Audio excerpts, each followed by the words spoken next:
OK, continue.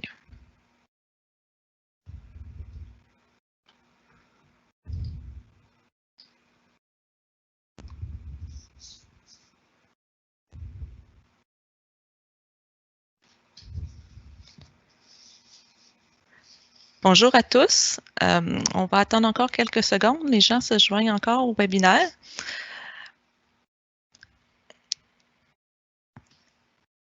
J'ai un collègue avec moi, François Gauvin, qui va m'assister un petit peu. Je me présente, Hélène Grandmaison. Mon visage ne vous est pas familier, malgré le fait que je travaille à la GRIX depuis maintenant presque 21 ans.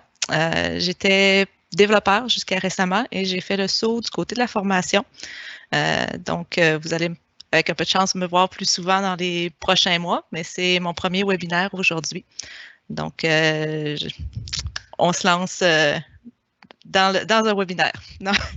Donc, bonjour tout le monde. Si vous voulez poser des questions, vous avez le Q&A dans les boutons là, de la conversation du webinaire et on va les adresser à la fin. On va commencer donc. Aujourd'hui, la présentation, ça va être un court webinaire. Je vais vous présenter l'objectif. Il va y avoir une petite démonstration. Ensuite, une période de questions. Donc, les questions que vous aurez posées durant le webinaire qui n'auront pas été adressées, on va les adresser à ce moment-là. Et puis, on a des formations à vous annoncer en lien avec le sujet du webinaire. Donc, objectif du webinaire. On parle de comment changer le nom ou le logo de votre organisation dans vos formats d'impression. On parle encore là des formats dans les applications patrimoniales et que ce soit plus simple pour les prochains changements. On a eu beaucoup d'appels dans les derniers mois, dans le fond, depuis les changements au centre de services scolaires, où les gens ont fait leurs changements dans leur application, mais il y a certains formats qui impriment encore les vieilles informations. Donc, le but, c'est de vous montrer comment faire ces changements-là. Donc, de façon courte et succincte. Puis, après ça, si vous avez d'autres questions, on pourra peut-être passer soit par les formations ou par les appels à la GRIX, par le centre de service. Donc, on va passer tout de suite à la démonstration. Ça reste la meilleure façon de voir ce qui se passe. Donc, j'ai ici un organisme test. Donc, on voit ici que j'ai fait mon changement dans la table organisme. J'ai changé la commission scolaire pour centre de service scolaire GRIX et j'ai changé mon logo. Quand je viens pour faire une impression, rapidement, j'utilise GPI, mais les formats d'impression graphique, vous les retrouvez dans toutes les applications patrimoniales de la GRIX, que ce soit JAD, Achat, La Paix, Avant-Garde ou GPI. Donc là, je me sers de GPI aujourd'hui pour vous montrer, mais ça va être sensiblement la même chose dans toutes nos applications. Donc, si par exemple, je veux imprimer le bottin de mes élèves, ici, vous avez vu mon nouveau logo de mon centre de service. Mais par contre, une fois que j'ai imprimé, je vois ici que j'ai encore l'ancien nom de ma commission scolaire, qui était la commission scolaire GRIX, avec l'ancien logo, malgré le fait que dans ma table organisme, j'ai fait le changement. Donc, comment je fais pour aller changer mon format d'impression de façon à ce que la bonne information soit imprimée? Donc, je vais dans mes formats d'impression de mon système. Donc, je ne vous montre pas dans les menus parce que selon le système, ce n'est pas exactement au même endroit, mais vous pourrez vous référer à la documentation de vos systèmes. Donc, dans le dossier des élèves, ici, c'est ce que j'ai fait imprimer. Ça, c'est le format d'impression que j'utilisais ici. On peut l'éditer en double-cliquant ou en faisant le bouton « Modifier » en bas. Ce que je vois, c'est que l'entête générale, ici, même si je fais « Éditer », elle ne me permet pas je ne peux pas l'éditer ici parce que c'est une section qui est attachée. On voit qu'on est attaché à l'entête générale. Donc, l'avantage de ça, c'est que pour tous les formats d'impression qui utilisent cette entête générale-là, c'est la même entête qui est utilisée. Je vais pouvoir faire la modification à un seul endroit. Et puis, tous les formats d'impression qui se servent de cette entête-là vont en bénéficier. Donc, dans ici Global, selon les applications, des fois c'est global, des fois c'est général. Donc, vous verrez là, selon l'application dans laquelle vous travaillez.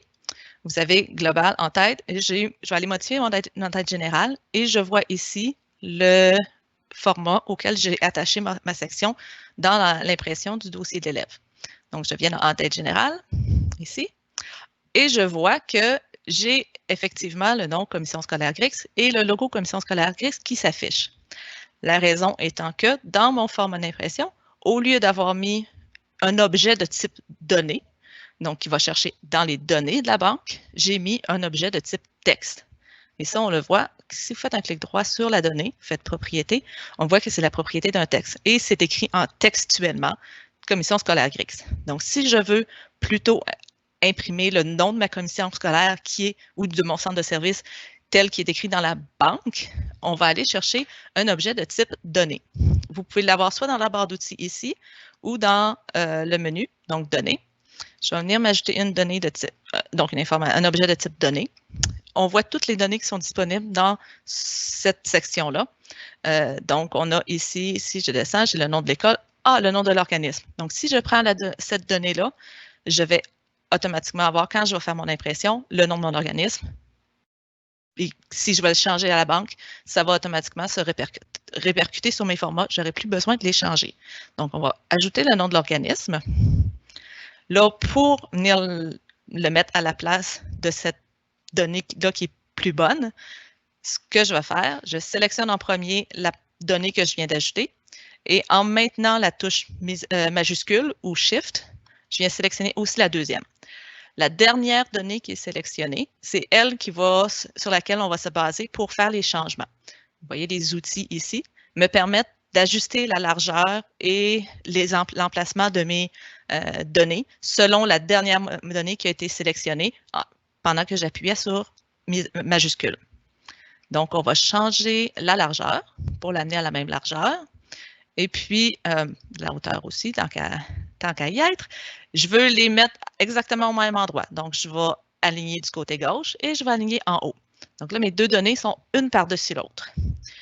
Pour éviter les problèmes à l'impression, des fois que ça causerait une donnée s'imprime ou l'autre, celle qui était un texte, j'en ai plus besoin. Je veux pouvoir l'enlever, il ne faut pas l'oublier. Donc, une fois qu'ils sont sélectionnés, c'est difficile d'aller la chercher. Un petit truc, vous pouvez appuyer la touche CTRL sur votre clavier en même temps que vous appuyez. Et ça va passer d'une donnée à l'autre. Donc, on voit en ce moment la donnée nom de l'organisme. Je clique de nouveau tout en tenant la touche CTRL enfoncée et j'ai maintenant la propriété d'un texte. Pour être sûr que j'ai la bonne donnée de sélectionner, avec les flèches de mon clavier, je peux la monter un peu et elle vient d'apparaître. On voit que j'ai la bonne donnée sélectionnée, je peux la supprimer. Donc, une fois que mon alignement est fait, je suis exactement au même endroit où j'étais avant, je peux supprimer mon ancienne donnée. Une autre chose qui resterait à faire, on voyait que mes données ici étaient centrées tout à l'heure. Vous pouvez changer le cadrage ici, donc horizontal centre, et ma donnée va être centrée. Donc, on va refaire l'impression tout à l'heure. Vous allez voir, ça permet de garder un beau look sur notre format d'impression. Donc ça fait le tour pour cette donnée-là. Ensuite, on a notre logo qu'on voudrait modifier. Donc, notre logo est un objet de type fichier qui a été ajouté. Donc ça, vous le retrouvez ici. Donc, à ce moment-ci, vous avez deux choix. Je peux ajouter une donnée de type photo. Donc, si je viens ici pour ajouter une donnée de type, un objet de type photo, là, je me rends compte que j'ai uniquement le cycle de l'école. Ça peut arriver parfois. Vous ne pouvez pas sélectionner n'importe quelle donnée de la banque. Ça doit être les données qui sont rendues disponibles par le système. Donc, dans ce cas-ci, on voit, j'aimerais imprimer le logo de mon organisme, mais j'ai seulement celui de l'école de disponible. Donc, je ne pourrais pas passer de cette façon-ci. Je fais annuler. Je vais quand même garder donc mon logo, mon objet de type données, de type fichier, excusez-moi. Ici, je vois que mon fichier pointe vers un fichier qui est en local sur le poste, qui est sur C. Ça pourrait être aussi un emplacement réseau. Donc, vous avez un emplacement réseau, vous gardez les logos de votre commission scolaire. Si je viens faire les trois petits traits, on voit que ce qu'on a fait quand on a créé notre nouveau logo, c'est qu'on a conservé l'ancien logo et le nouveau a un nom différent. Donc, deux choix ici. Vous pouvez soit prendre le nouveau logo. Donc là, ça vous oblige à changer dans chacun de vos formats d'impression qui utilisent cet ancien logo-là. Vous allez devoir venir faire ce changement-là. Ou l'autre choix, c'est de conserver un seul fichier, qui est logo CS, mais de modifier le contenu avec votre nouvelle information. Donc, ça dépend de est-ce que vous avez encore besoin de garder l'ancien logo à cet emplacement-là avec ce nom-là. Si c'est le cas, bien là, vous allez devoir changer dans tous vos formats. Si vous pouvez vous permettre de changer, je vous conseille fortement de conserver le même nom et de tout simplement changer le fichier à la place où il est. Et là, tous vos formats qui utilisent cette façon-là d'ajouter une image vont en bénéficier automatiquement. Donc, dans mon cas, je vais conserver le nouveau logo ici. Et puis, on enregistre le format. Donc, vous avez vu, ce que j'ai fait, c'est tout simplement de changer dans l'entête globale, aller changer les informations. Et je n'ai pas besoin de changer dans mon format d'impression du dossier des élèves comme tel. Donc, j'ai changé à un endroit. Tous les formats d'impression qui utilisent cette entête-là vont en bénéficier. Je reviens dans mon dossier des élèves, je refais l'impression. Ce ne sera pas très long. Et voici. Donc, maintenant, je vois Centre de services scolaires CRIX et Centre de services CRIX. Donc, on voit les informations que j'avais dans mon organisme, qui sont bel et bien imprimées dans mon format d'impression. Donc, en ayant utilisé un objet de type données, si mon centre de service change de nom de nouveau, bien, mes formats d'impression qui auront été ajustés vont en bénéficier automatiquement. Ensuite, pour terminer, je vais vous montrer une deuxième situation. Ça vaut pour les cas où on a une section attachée. Donc, par exemple, en tête générale, vous voyez, il y a plusieurs sections qu'on peut attacher. Par exemple, les compteurs dans vos listes de contrôle. Souvent, la structure est la même. Donc, on va utiliser des sections attachées comme ça. Par contre, on a certains formats qui n'ont pas de sections attachées et que les entêtes sont directement à l'intérieur du format. Je vais vous montrer ici les bulletins de GPI où on a cette situation-là. Donc, je retrouve ici mon ancien logo. Donc, même si j'ai fait mon changement, mon dossier de l'élève, lui, s'est imprimé correctement, je vois que j'ai la même situation dans mon bulletin où je n'ai pas les bonnes informations. Donc, ça se pourrait que vous ayez des formats comme ça, que oui, vous avez changé votre entête générale, mais il reste encore des formats à les modifier. Ici, j'ai fait exprès pour vous montrer le look différent entre un objet de type données, qui serait de photo, et un fichier. Donc, on ne voit pas ici, si je viens double-cliquer, vous pouvez afficher propriété soit en double-cliquant ou en faisant le clic droit.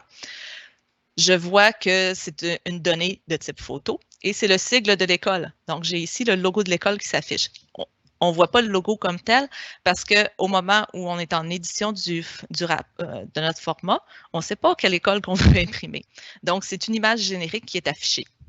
Donc, c'est l'intérêt, comme par exemple dans ce cas-ci, si j'ai plusieurs écoles dans ma banque, bien, je mets l'objet de type données et puis ça va s'imprimer selon l'école qui va être imprimée à ce moment-là. Donc, je peux faire la même chose ici pour mon logo. Donc, au lieu d'utiliser un fichier, je pourrais cette fois-ci utiliser la donnée. Et je vois que j'ai le sigle de l'organisme qui est disponible cette fois-ci. Donc, je ne suis pas obligée d'aller utiliser une donnée de type fichier. Je peux utiliser celle du sigle de l'organisme qui est dans les données. Donc, je fais OK. Et même chose que tantôt. Donc, j'ai mon sigle ici de sélectionner. En appuyant sur la touche majuscule, je peux sélectionner la deuxième, changer mes formats. Donc, je passe un petit peu plus rapidement parce qu'on l'a vu tout à l'heure. Changer le positionnement pour que mes deux données soient exactement au même endroit. Et pour supprimer la donnée qui est plus bonne, en utilisant la touche contrôle, je peux venir chercher mon fichier, ici, propriété d'un fichier. Je le baisse un petit peu. Ah, je vois que j'ai bien sélectionné la bonne. Je vais faire supprimer sur le clavier et elle s'enlève du format. Donc, j'ai uniquement mes deux logos qui sont imprimés. Et maintenant, au lieu d'être le logo de la commission scolaire, je vois l'image générique, mais que ça va faire en sorte qu'il va imprimer réellement le logo de la commission scolaire tel qu'on a dans la banque. Donc, encore ici, on a la propriété d'un texte, commission scolaire GRIX. On peut faire la même chose. On ajoute un objet de type données. On vient le mettre ici. Et une autre petite particularité, souvent, il y a des sections qui vont avoir beaucoup de données, comme vous pouvez voir.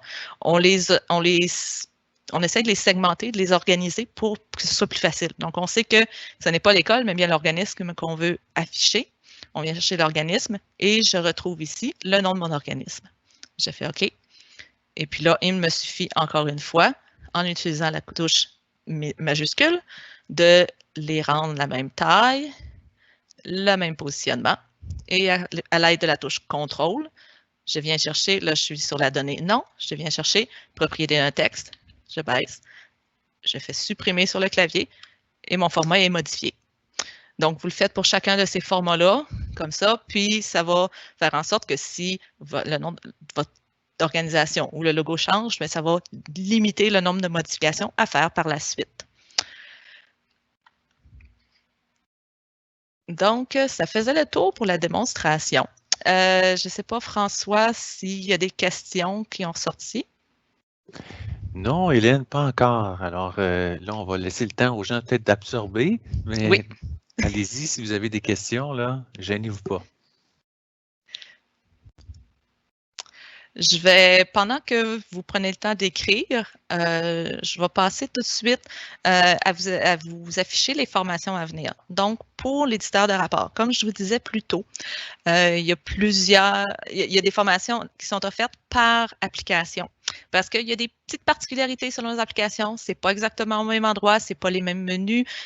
Parfois, il peut y avoir des noms un peu différents ou des actions avec des noms un peu différents.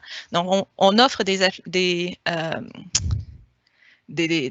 formations par application. Donc, vous voyez, Achat a une formation offerte le 1er avril, Géobus le 24 mars, GPI, 2 formations à venir, le 22 et 23 mars, puis les 31 mars et 1er avril.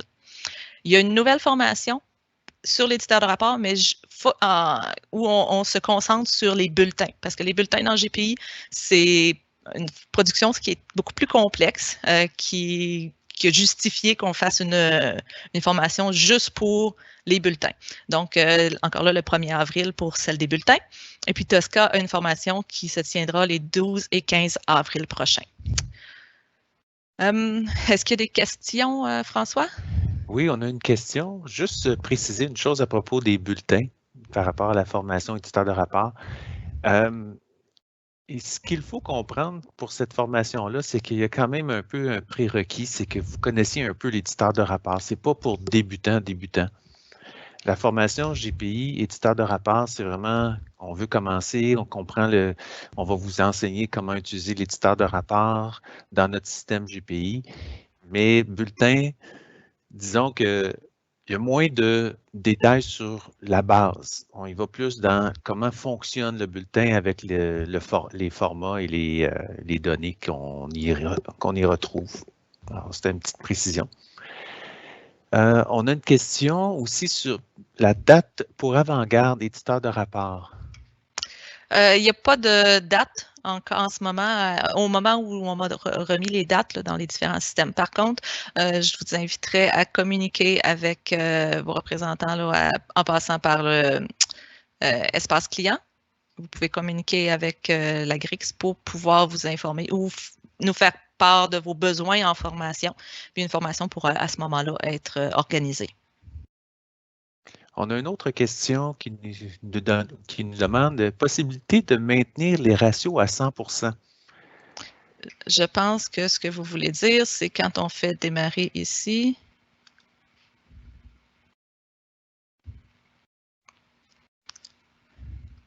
Ça ici, le zoom, j'imagine.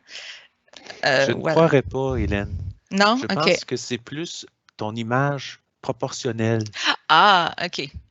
Ici, dans l'éditeur lui-même. Donc, le fait que l'image reste proportionnelle. Oui, c'est vrai que mon image semble être distorsionnée ici, mais si je conserve la coche image proportionnelle, il va faire en sorte de ne pas modifier les ratios. Donc, puis vous pouvez les tester un peu. Je vous encourage à l'essayer. Donc, vous faites votre modification, enregistrez le format, allez l'essayer avec une production où vous réduisez. Parfois, il y a des productions qui sont longues à exécuter. Vous pouvez le faire de façon un petit peu plus concentrée, là, juste sur un élève, par exemple, pour au moins voir le résultat. Et puis, vous pouvez jouer avec les options, puis faire des essais. Je pense que ça vaut la peine.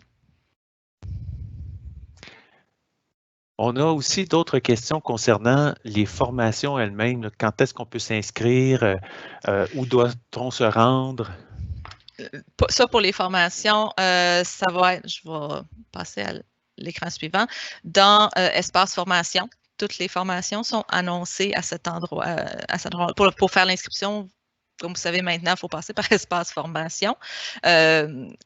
Quand vous allez dans Espace Formation, vous pouvez voir par application les formations qui sont offertes. Vous avez les synopsis et puis les plans de cours, excusez-moi.